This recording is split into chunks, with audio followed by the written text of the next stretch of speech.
everyone. Welcome to this very special program, sponsored by the New Era University Integrated School. This event is led by the Teachers of Reading and English Language Arts, or RELA. Today's event is the launching of the English Proficiency Program of New Era University Integrated School. To give you a short background of this event, let us watch this audio video presentation.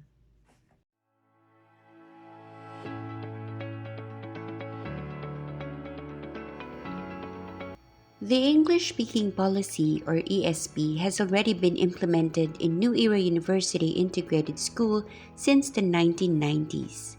This involves students, teachers, and non teaching personnel. However, over the years, ESP has been implemented thoroughly, and most people are observed to use both Filipino and English and sometimes shift from one language to another. Nowadays, although multilingualism is gaining importance in today's society and it has its own benefits, it is still important to take note that English still remains to be global language. Most communications in the world are done in English, not just in the field of education, but even in business and scientific research. As New Era University continues to move towards being a world-class institution, it is important that all graduates are proficient in the English language in order to be globally competitive. This is the main reason why the English speaking policy is necessary to be implemented once more and executed thoroughly. The focus of this implementation is not to veer away from using Filipino or any other language or dialect the teachers, staff, and students have already learned. Rather, to ensure that English is utilized with proficiency in the whole of the integrated school. This is why New Era University Integrated School is re-implementing the English speaking policy this school year. The NEUIS English Proficiency Program aims to help all teachers, staff, and students from kindergarten to senior high school to become proficient in the usage of the language. Moreover, this policy and program implementation is also connected to the NEUIS framework of education, particularly in the development of the graduate attributes related to competence, digitally literate, critical thinkers, creative, and effective communicators. Objectives of the English Proficiency Program: help students to develop literacy skills and critical thinking, increase cognitive abilities, and improve reading comprehension by being proficient via using materials in the English language. Ready students to be prepared for the high demands for interaction in the real world, which may be done using English. Develop emotional skills and widens employment opportunities for students when they become graduates. Foster a welcoming and supportive environment for teachers, students, staff, and parents as they help one another in becoming proficient in the use of the English language. Develop teaching and communication skills of teachers not just in using English, but also in tackling other learning content areas that are taught using the English language. We will now call on our guest speaker.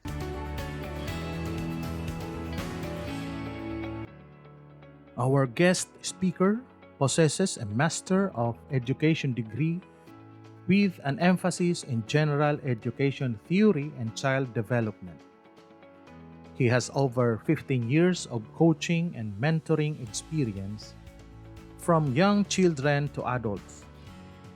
He has the proven ability to influence and encourage a team or classroom environment while creating a positive experience. He has extensive experience in training, evaluating and leading successful teams, and promoting student success. Truly, our guest speaker has strong communication and facilitation skills with people of all levels and positions. He was one of the guest speakers of our last school year's New Era University Integrated School Teachers Camp on providing proper feedback to students. And I do believe that was a very insightful talk for our basic education teachers. Our guest speaker has various teaching and learning experience with students with special needs and also those from diverse socioeconomic backgrounds to discuss the importance of language development and simple strategies for teachers, parents, and students in order to be better at speaking and writing English. Here is our guest speaker for today, an elementary teacher at St. Louis School from Honolulu, Hawaii, Brother Serafin Q. David Jr.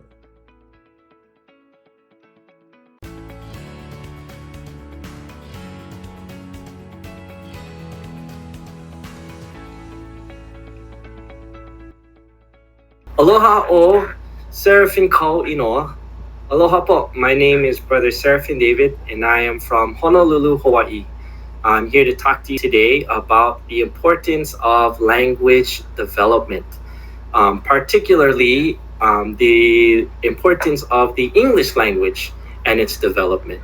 Hopefully, the tips that I give you today are things that you could use in your classroom, outside of the classroom, and every day just to help your students' progress. We'll start it off with our slide presentation, talking about the importance of language development and literacy. Speaking the English language go hand in hand with reading and writing the English language. It also provides specific things that we need in order to be able to communicate clearly. In our first slide, it's going to point out three particular things about the benefits of language development. The first one is that it provides support to communicate, express, and understand thoughts and ideas. This happens in our own language, particularly even in Tagalog. We have certain ways that we communicate, that we express ideas, the way that we get our feelings and ideas across to other people. Same thing happens in the English language. Also, another important thing is that there is a distinct difference between conversational and academic language.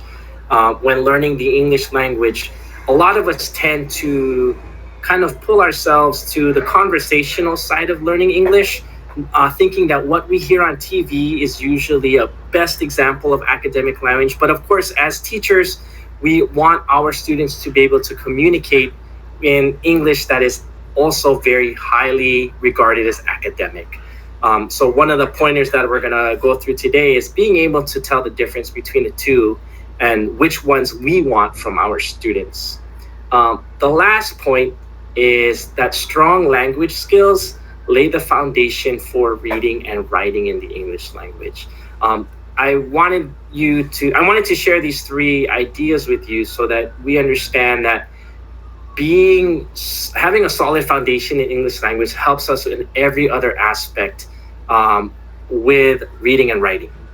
On our next slide, I just wanted to point out a quick fact that by the age of 8, children understand that speech has patterns and symbols that have meaning.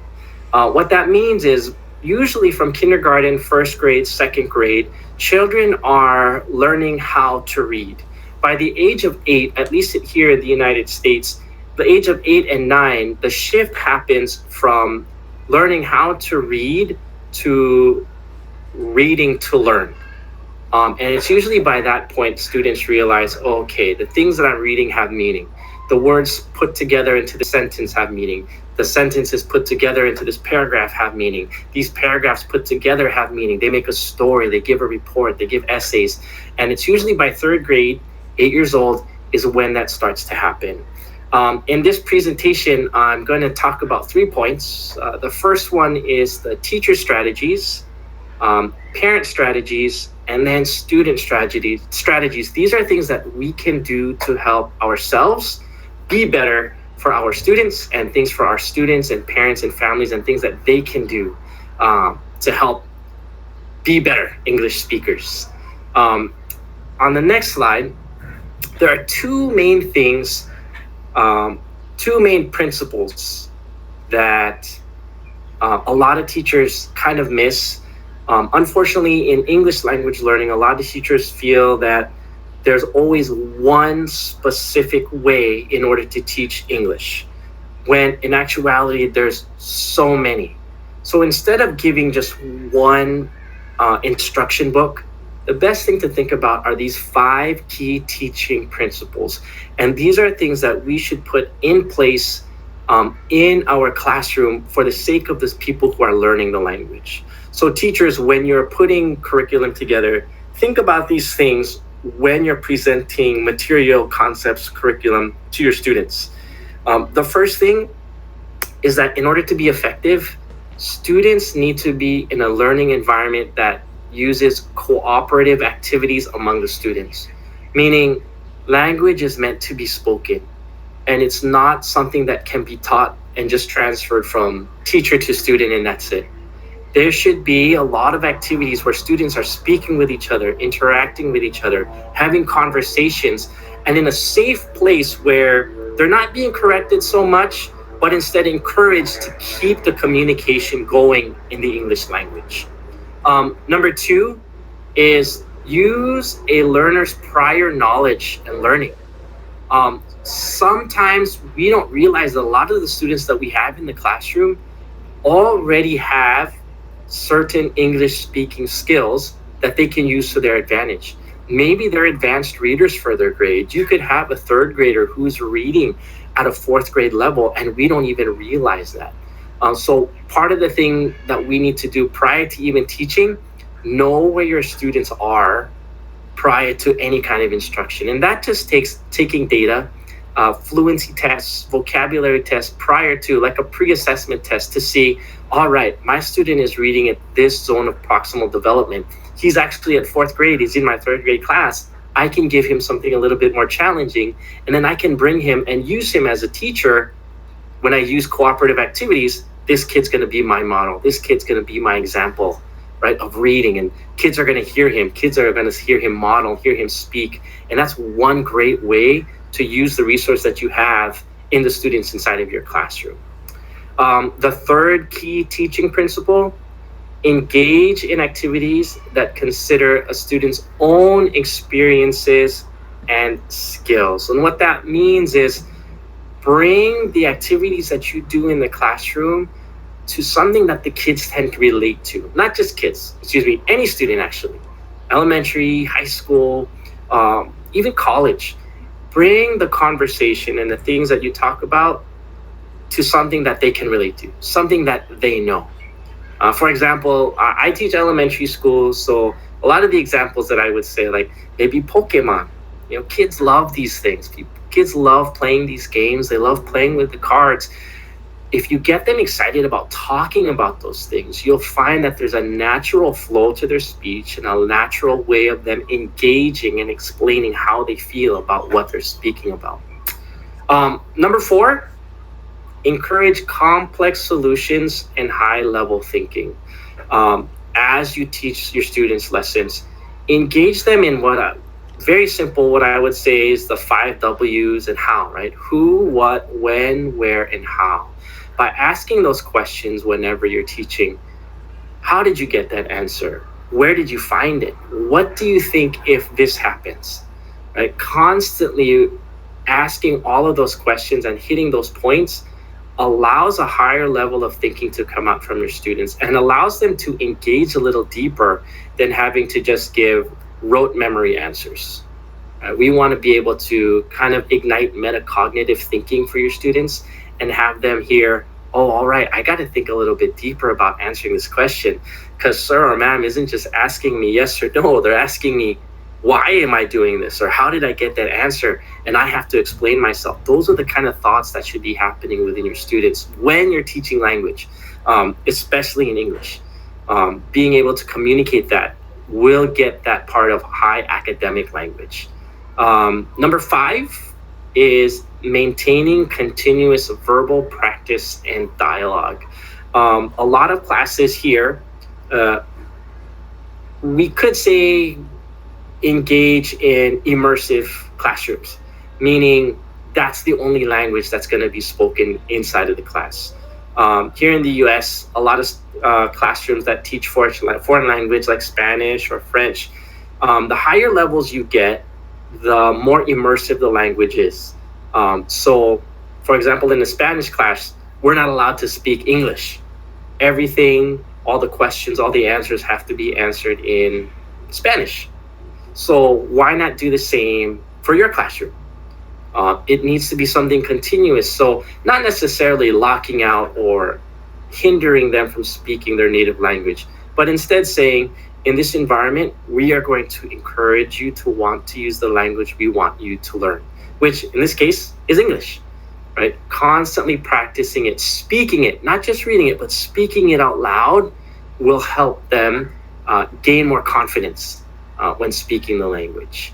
Now, after these five key teaching principles, we have five key curriculum principles. So this is also for the teachers. And how are you going to create lesson plans that are really going to be deep enough and effective to get your students going, as far as being confident and really immersing themselves in the language. In order to be effective, every teacher should emphasize in your lessons, number one, create academic content, knowledge, and skills that can be consistently applied over time and across subject areas. So what that means is it for whatever you do, for example, in your English class, learning how to write an informative essay or learning how to write an opinion essay should be structured in such a way that students don't just use it in English class, but they can also use it, let's say, in their science classes. They can use it in their mathematics classes. They can use it in their social studies classes. So there's a transference of the knowledge that they're using in one subject, and in this case, the English language, being proficient in speaking it, being able to express themselves in the same way in another subject allows it to become more concrete and more of a foundation for them to move on in their education. You want them to not just have one subject and then that's it. That's the only place where they're going to speak or use the English language. You want them to be able to use it everywhere and in everything that they do. Number two, utilizing multiple content knowledge and skills that can be I'm sorry, I skipped number one, but that's okay. We're going to go back to number one, creating academic content that relates to a student's culture, background, and past experiences. Now, the reason why you want that is because, again, you want students to make a connection with what they already know. So relating the English language and the things that they speak about and things that they write about to their culture. And that could be anything from who they are as a person, Filipino, Japanese, Chinese, whatever it is, whatever their background is, where are they from, who are their parents are from, and all of that, all those past experiences can be used as a catalyst for them to start conversation and for you as a teacher to use for them to draw back on, because it's something that's comfortable, something that's easy for them to speak about, because they know what it's about and they know what it is that they want to say about the things that they know. We'll skip two because we did two. Let's go to number three, integrating cognitive and academic goals. So we as teachers, we want to be able to have an objective for our students. We want to have a learning target for them, not only for an assignment, but also a cognitive goal, Like, what is it that we want to focus on? Do we want to focus on reading today? Do we want to focus on our phonograms, our phonemes? Do we want to focus on grammar? Do we want to focus on our fluency? Having those goals allows things to be obtainable, and it gives some things for teachers to be able to guide students to. Without it, you're just kind of floating uh, without a paddle in your boat. You want to have a direction where you want to go for that one. So integrate. Always find a way to have a cognitive goal tie into your academic goal for your lesson. Number four, maintain high level learning expectations while valuing diversity. What that means is hold your students to a level where you know it's an expectation that they can reach. Understanding that the diversity of their backgrounds, where they're from, what they know, their experiences are going to be different for each student. There may be some cases where English is not spoken at home, and that's okay. But we as teachers should be sensitive to understanding that maybe if it doesn't happen, maybe their high expectation might be different from somebody who does hear and speak English on a regular basis. But as long as you maintain a high level of expectation, it's something that the students should be working towards. And that goes with number two, right? With number three, with really, really trying to reach that objective. The last key curriculum principle is number five, engaging in active learning and inquiry-based tasks. Again, these are just tasks that are answering the who, the what, the when, the where, the why, being able to speak out your answers, being able to use academic language with every assessment, with every test that you might be giving your students. We want to try to stay away or steer free from assessments that focus only on true or false, or yes or no, or things where students are not challenged to have to formulate thoughts in their mind and express them out verbally. You always want to keep the excitement and the joy of being able to say what it is that's on your mind, right? Get kids excited to want to talk about things. And part of that, as our job, is to be able to create ways for them to do that, right? I have here some differentiation considerations on the next slide. So language lesson differentiation considerations. And this is about understanding the makeup of your classroom. Again, not everybody's going to be at the same level as far as speaking English or their experiences outside of the classroom. So it's our responsibility as teachers, again, to find out where they are. And once you are able to find out where they are, being able to meet your students in a place where you can be a support to bring them up to meet their goals and their objectives. The first one, language functions. Educators, we have to distinguish between communicative and academic speaking, right? Students need to know that when I'm speaking with my friends in English, that's going to be a different type of English from when I'm presenting about the history of our nation. The kind of words that I'm going to use, the kind of expressions, the tone of my voice, everything is going to be different from the way that I speak to maybe my neighbor, to the way that I speak with my professors, or the way I speak with fellow students. As long as students are able to do that, they'll be able to understand, okay, this is the type of English or even the type of speech I need to use for specific and particular groups of people. Another consideration, conceptual knowledge. Again, utilizing prior knowledge, things that students know, and they can make connections to the content. Something as simple as learning new vocabulary. Have students heard this word before? Where have they heard it? In what context, right? Who said it? What was the way that they said it? Finding ways to make connections for students to see that language is something that moves everywhere in our world will help them learn it better and make it stick. The next one is thinking abilities. Determine a student's skills and how they interact and they learn a curriculum. Is a student more resistant to speaking in the classroom? What are ways and different ways that we can get that student?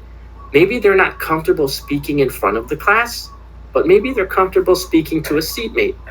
Maybe they are comfortable speaking in small groups. But understanding that there's not one way to get a student to speak. And if you're, for example, you're doing oral presentations and students are really hesitant to speak one-on-one in front of the class, because that's pretty nerve-wracking. Maybe we can make it into small groups. Have that person present in front of 2 people, 3 people, or if they're really, really nervous, have them just present in front of you. As long as they are speaking, they're doing their job. And we can't knock that. We got to be really, really proud and supportive of students, understanding what they are able to do in the classroom to execute the curriculum. Cultural norms, incorporating a student's cultural experience in the classroom, making it relevant. Again, understanding where your students are coming from. And culture isn't just about nationality, it's about the culture of that the school wants to cultivate, right? We want to be a culture of academics. We want to be a culture of science teachers, speakers. We want to be a culture of math speakers. What is the kind of way that you would want your students to speak when they are in that environment? And then the last one is teaching and learning styles. Be mindful of the interaction between teaching and learning styles with the understanding that ELL, or English language learners, they use different reasoning strategies or thinking strategies within their native language. So for example, as teachers, we need to understand that sometimes, because English, of course, is a universal language, the way that we think in Tagalog may not be exactly the same way as we would think in English. And it's not just grammatical, but the way we approach problems, the way we approach resolution when answering questions, it can be completely different. Right? And it's our job as teachers to be able to understand, okay, he's taking this from the perspective of, I live in this country and this is the way it's done. But what are the cultural norms anywhere that they speak English? Because English is so universal, it's a great opportunity for us as teachers to take viewpoints from different places that speak English, different countries that speak English. How would they do it? How would they approach it? And that opens up invitation for students to be like, oh yeah, like I wonder what it's like in the UK and how they speak English and how they would answer this question. Or even here in America, here in Hawaii, we have so many different ways of looking at things than kids from the mainland. It's difficult for students in Hawaii to speak about things like snow or speak about things that have to do with really cold weather because it's hot in Hawaii. It's almost like Philippines. But we have to be able to figure out a way to get these students to be able to talk about the topic while having to research it, understand it from an academic perspective. And that's what that means, is to just understand, what's the way that they're thinking? How are they approaching this problem? And what's one way that I can get them to not accept one as the only model, but be able to grab all of those thoughts and then for them to formulate their own way of thinking and be able to speak about it. Right? So these are just some really quick ideas about differentiation in the classroom, knowing your students. And now we're going to get into the teaching strategies, things that you could do specifically when teaching. So when we look at our teaching strategies, first and foremost, the most basic, the most important, phonological awareness. And this starts from the elementary level. Identify, manipulate spoken parts of sentences, words, rhymes, alliteration, syllables. This is the most basic form of learning the language. Knowing how many words are in a sentence, knowing how many syllables are in one word, recognizing, oh, those two words rhyme, hat, cat, oh, okay, they're each one syllable. And then being able to understand that once your phonological awareness is set, the next level of understanding the English language, phonemic awareness. So you move away from just knowing how many words, how many syllables are in a sentence, or how many syllables are in a word.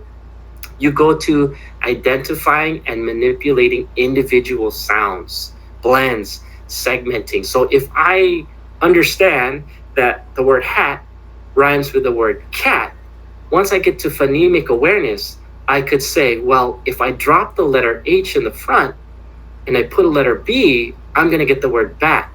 And I know the middle sound is ah, so they both have ah.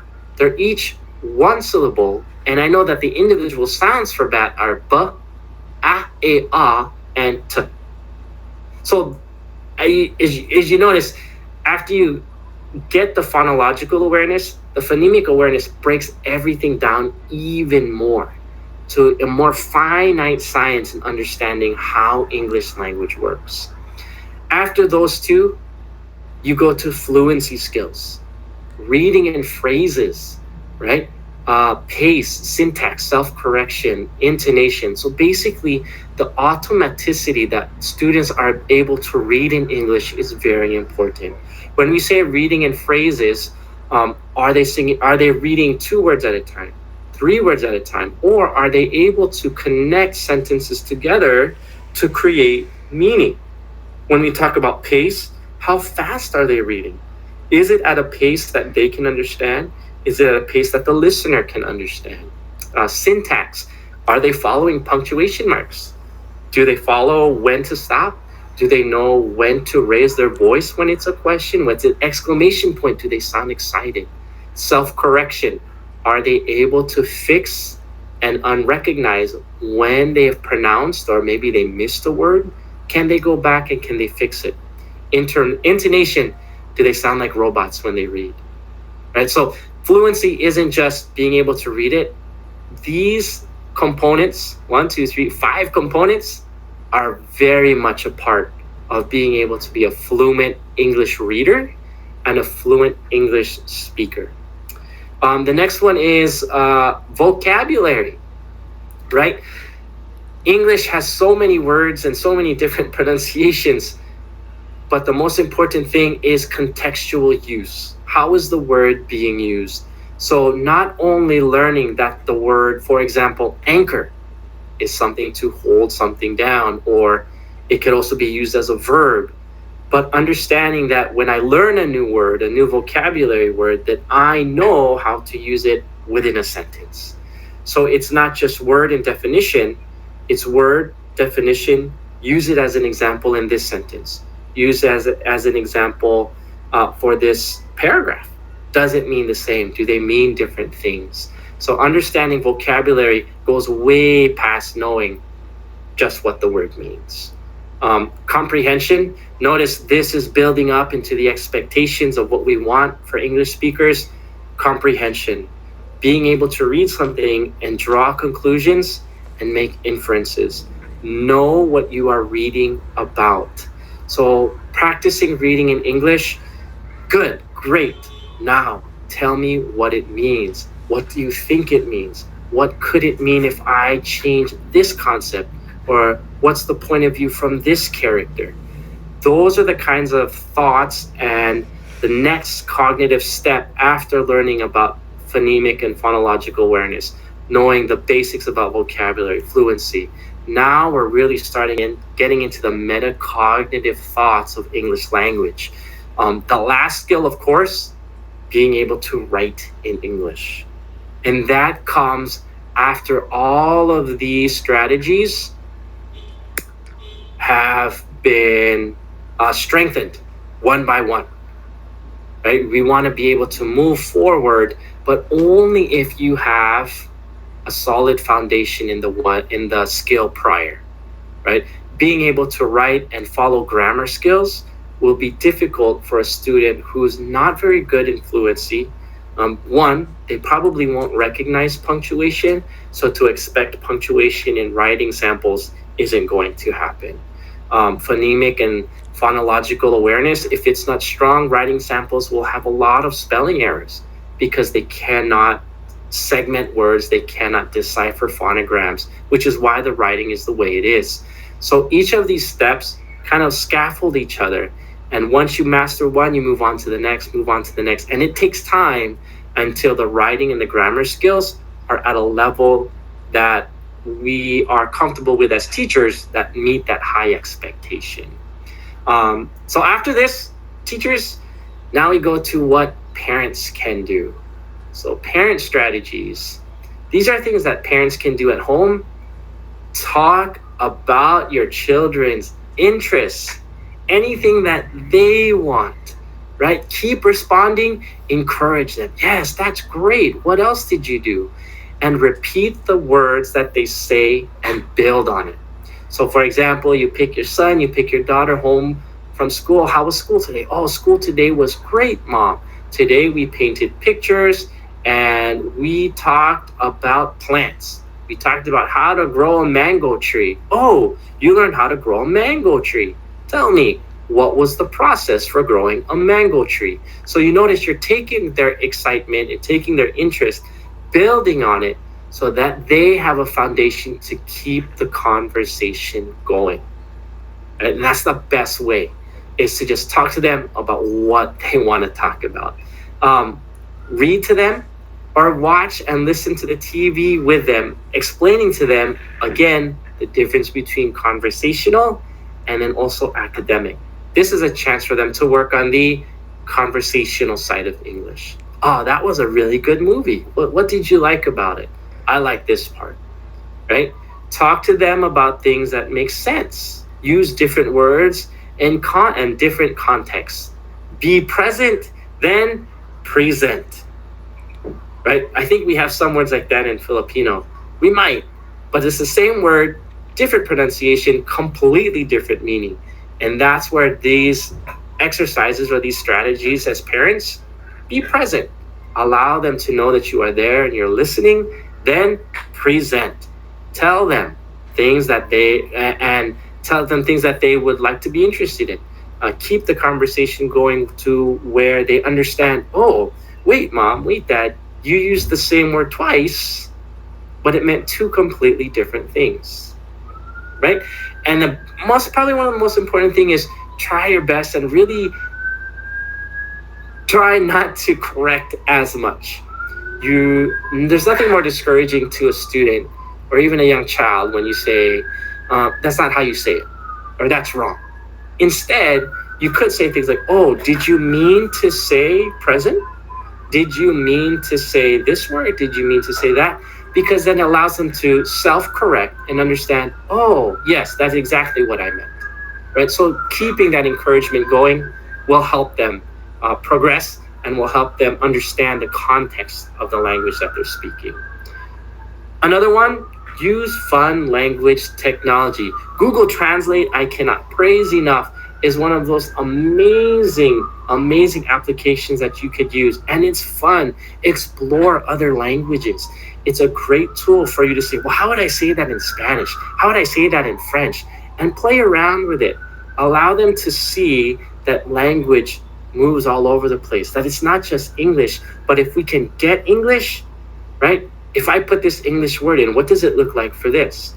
Right? And there are a lot of other applications and tools that you could use that are actually quite fun. And you'll find that maybe open the door to maybe learning another language, right? And understanding those nuances in their language, right? So these are just things that you can do as parents. And now as students, don't be afraid to speak, right? On this next slide, looking at student strategies, don't be afraid. You can never run out of English. I hear this a lot as myself.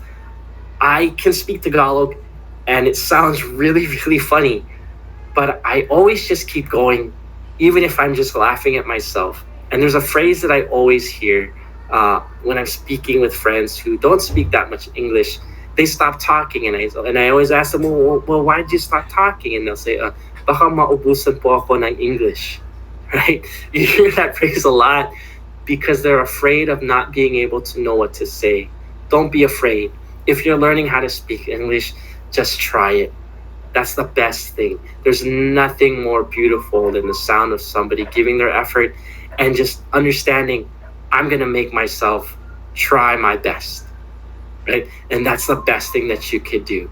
Next thing you could do as a student, draw pictures or take pictures of the new vocabulary words that you learn, right? If you are learning about plants and you want to know what a seed is, what a stem is, what a flower is, any certain types of things, and you're learning things and you're adding them to your vocabulary, draw the picture. It'll help you remember what it means. Draw the picture, take the picture, talk about it, record a video, something where you are not just learning what the word is, but what the word means and how to use it.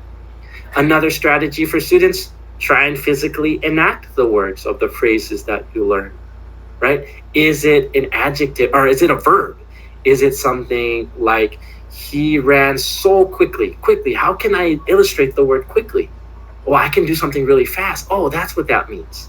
Or slowly, find ways to use your body to define words, use your body to do the actions that your sentences are saying.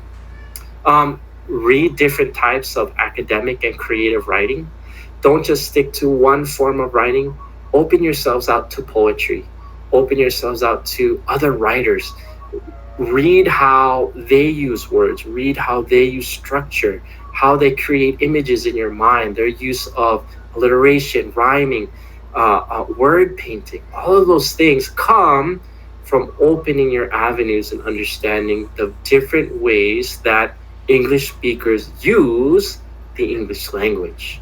There's not just one way, right? And the last thing, again, I wanted to put it out there, use fun technology, right? Use different ways, different apps that help you translate into different languages because it might be kind of interesting to see, well, how would I say this in a different language and practice that, right? So hopefully I was able to give some pointers to you, and hopefully you'll be able to use some of these. But the biggest thing about learning English is just practice, right? I wish you all the best of luck. As it says, I'm rooting for you. I know you can all do it. And hopefully one day we can all meet in person and we'll all be able to speak English together.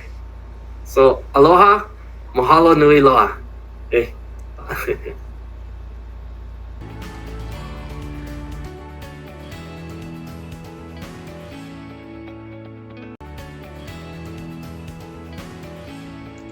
Thank you so much, Sir Seraphine. At this point in our program, we would like to present this certificate of appreciation. New Era University Integrated School awards this certificate of appreciation to Brother Seraphine Q. David Jr. for graciously imparting his selfless services, invaluable insights, and expertise during the launching of the English Proficiency Program on March 10, 2023 via YouTube Live. Given this 10th day of March 2023 at New Era University, Quezon City, Philippines. Signed by the Integrated School Principal, Brother Sunday S. Cebu, and the University President, Brother Alberto R. Domingo Jr. Your insights and discussion are helpful and practical. We will surely include the implementation of such in order to be better at using the English language. Speaking of becoming better at using English, today we will be relaunching the English speaking policy. The guidelines and practices for parents and students will be discussed in the following video. Let's watch this. New Era University Integrated School English Speaking Policy. In relation to the re-implementation of the English speaking policy, here are the following proposed guidelines as well as sample activities in order to successfully implement the program. For students, students will be required to speak in English at all times, whether they are inside or outside the classroom, even in devotional prayers, meetings, and other gatherings or activities. You will be encouraged to join English literary contests to enhance your speaking and writing skills. Different activities will be implemented to continue to help students in order to properly express themselves. These activities may include, but are not limited to, keeping a journal where you could write something about your weekly experiences. You will be asked to share with the class during your values education or homeroom schedules. You will be encouraged to read books, newspapers, or educational magazines to increase your vocabulary. Library visits per class will be very much encouraged.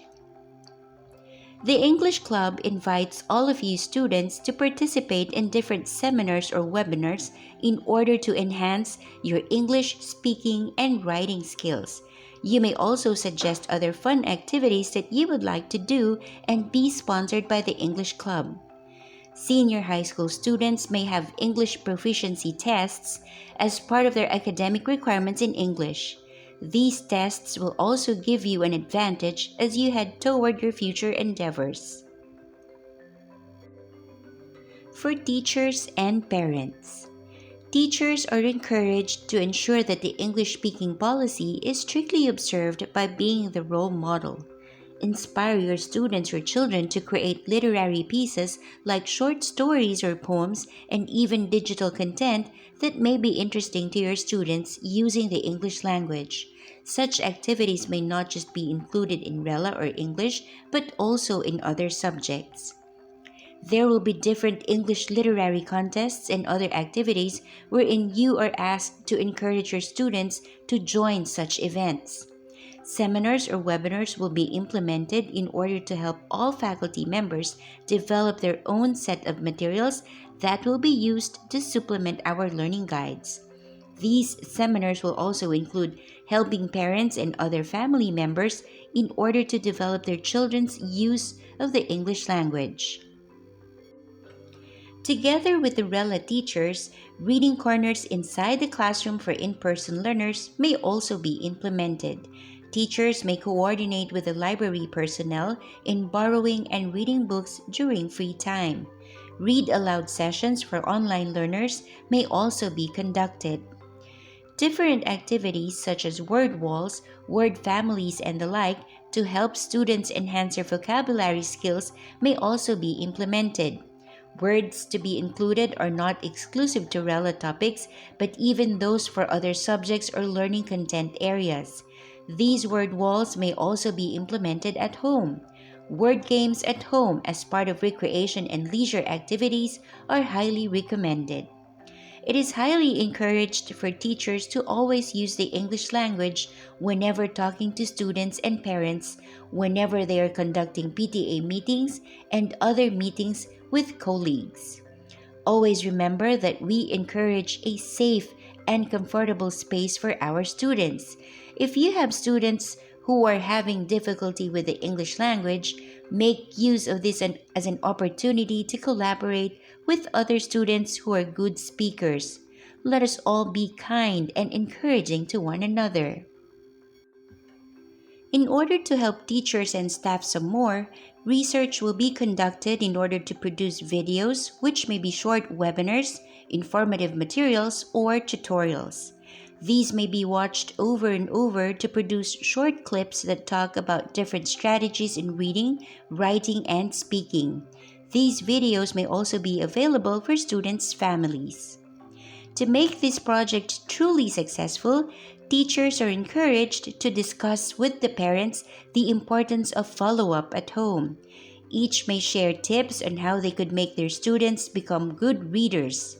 Sharing may include topics on brain-based learning, on the importance of reading, writing, and speaking practice. Teachers may also conduct an informal quarterly reading inventory in order to determine students' weaknesses and provide customized activities. Remember that we should establish fun and meaningful activities in the classroom that would encourage active participation among students so that they would be encouraged to speak and interact with ease.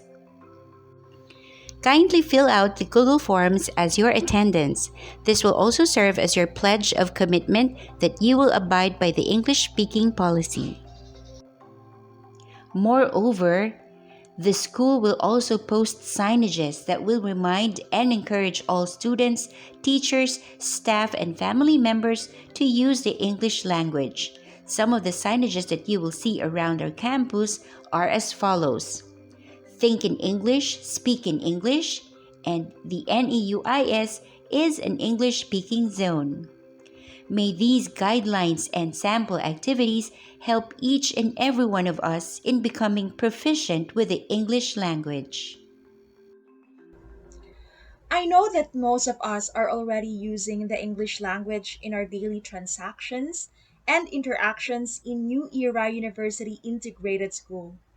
And I am sure that our school administration is proud, not just of the students, but also of the teachers as well. But we all know that we continue to strive better in order to achieve our goal for New Era University to become a world class institution. And to fully inspire each and every one of us, let us listen to an inspirational message from our newly appointed university president, Brother Alberto R. Domingo Jr.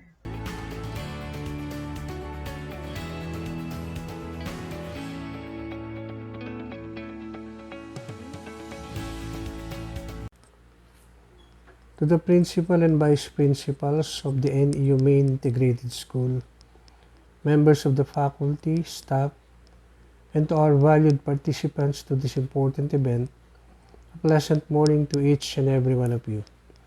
We are most pleased that the NEU Integrated School has initiated the English Proficiency Program for our university. We commend the efforts of the Integrated School Administration led by the principal, Brother Sandy S. Sibul, for undertaking this important venture. We also thank our speaker for this launching ceremony, Brother Serapin Q. David, for gracing this occasion, sacrificing his time and effort to engage our school community and motivate each and every one of us to implement the EPP, or the English Language Proficiency Program. The English Language Proficiency Program harkens back to the previous iterations of implementing the English language policy. I can remember that the then Institute of Evangelical Ministry, now the School for Ministers, implemented the English-speaking policy, which found the most success at the Evangelical High School. That is why for the longest time, the students who originated from BEM High School were better in using the language than their peers. There have been repeated attempts to implement the policy here in our campus, but again, the most success that the policy ever had was in teaching the younger generations, because research has pointed out that children learn languages faster than adults. In fact, most of our elementary students can converse better in English than in Filipino. We are confident that from the perspective of our students, the English language speaking policy will be of second nature for them. The ESP will help them master the language at a better and faster rate, and practicing the language will help our learners become better in other subjects that use English, like science and mathematics. But is it impossible for adults to be proficient in the English language? Research has also shown that adults can master languages, though admittedly, they were not as fast as child learners.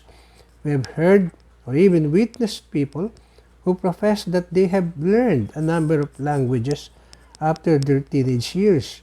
The Massachusetts Institute of Technology, or MIT, stated that though the so-called critical period of language learning ends at 17 years of age, language can still be acquired after that age, even though the mastery would not lead to that of a native speaker.